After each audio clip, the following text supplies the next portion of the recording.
നമസ്കാരം. പുതിയൊരു വീഡിയോയിലേക്ക് എല്ലാവർക്കും സ്വാഗതം.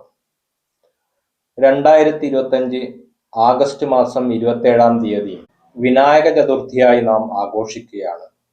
ചാന്ദ്രമാസമായ ഭാദ്രപദത്തിൽ ശുക്ലപക്ഷ ചതുർത്ഥി വരുന്ന ദിവസമാണ് വിനായക ചതുർത്ഥിയായി ആഘോഷിക്കുന്നത്. ഏതൊരു കാര്യസാധ്യത്തിനും വിഘ്നശാന്തിക്ക് വിനായക പ്രീതി വേണമെന്നത് രൂഢമൂലമായ ഒരു വിശ്വാസമാണ്. വിഘ്നേശ്വരന് പല മൂർത്തിഭേദങ്ങൾ ഉണ്ട്. അതിൽ ഒന്നാണ് വിനായകൻ. വിനായക ചതുർത്ഥി ദിവസം വീടുകളിൽ ഗണേശയന്ത്രം വരയ്ക്കുന്നു. വളരെ നാളത്തെ ശ്രമങ്ങളുടെ ഫലമായി വലിയ പ്രതിമ ഉണ്ടാക്കി പൂജിക്കുന്നു.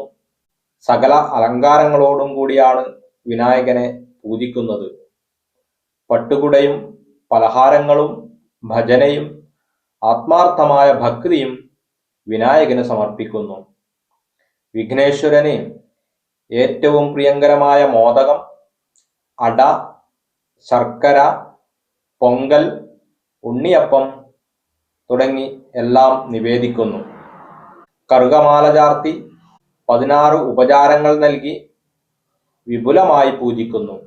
അതിനുശേഷം ആഘോഷത്തോടെ വിനായക വിഗ്രഹത്തെ അടുത്തുള്ള നദിയിലോ സമുദ്രത്തിലോ നിമജ്ജനം ചെയ്യുന്നു. ഈ ആഘോഷത്തിന് പിന്നിൽ പ്രസിദ്ധമായ ഒരു ഐതിഹ്യമുണ്ട്. വിനായക ചതുർത്ഥി ദിവസം ചന്ദ്രനെ കാണാൻ പാടില്ല എന്നാണ് വിശ്വാസം. ഈ വിശ്വാസത്തിന് പിന്നിലുള്ള ഐതിഹ്യം ഇങ്ങനെയാണ്. അതിസുന്ദരമായി നൃത്തം ചെയ്യുന്ന ദേവനാണ് ഗണപതി. ഒരിക്കൽ ഗണപതിയുടെ നൃത്തം കാണാൻ ശ്രീ പരമേശ്വരനും ശ്രീ പാർവതിക്കും ആഗ്രഹമുണ്ടായി.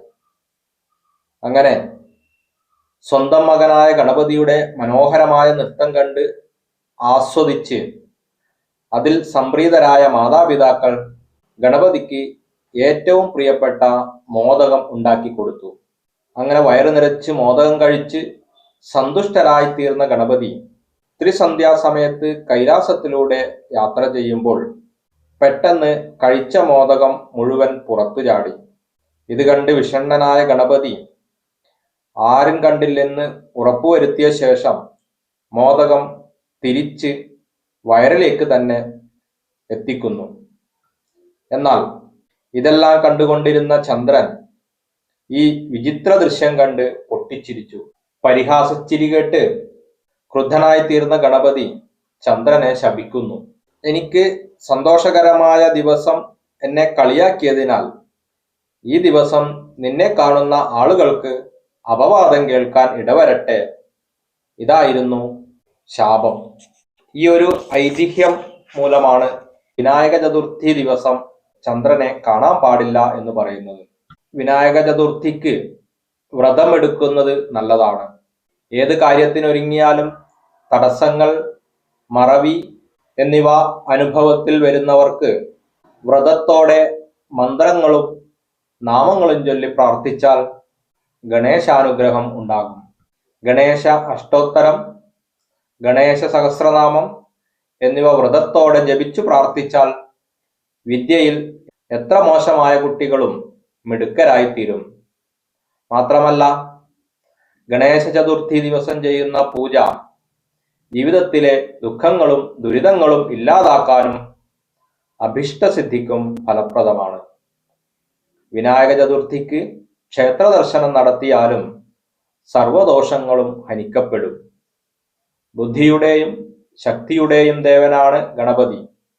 അതിനാൽ എല്ലാ വിദ്യയുടെയും അറിവിന്റെയും അടിത്തറയായി ഗണേശനെ ആരാധിക്കാം. ഉന്നത വിദ്യാഭ്യാസത്തിന് കാത്തിരിക്കുന്ന കുട്ടികൾ ഗണേശ പൂജ നടത്തിയോ ഗണപതി മന്ത്രങ്ങൾ ജപിച്ചോ ഫലപ്രാപ്തി ഉണ്ടാക്കിയെടുക്കാം. നമസ്കാരം.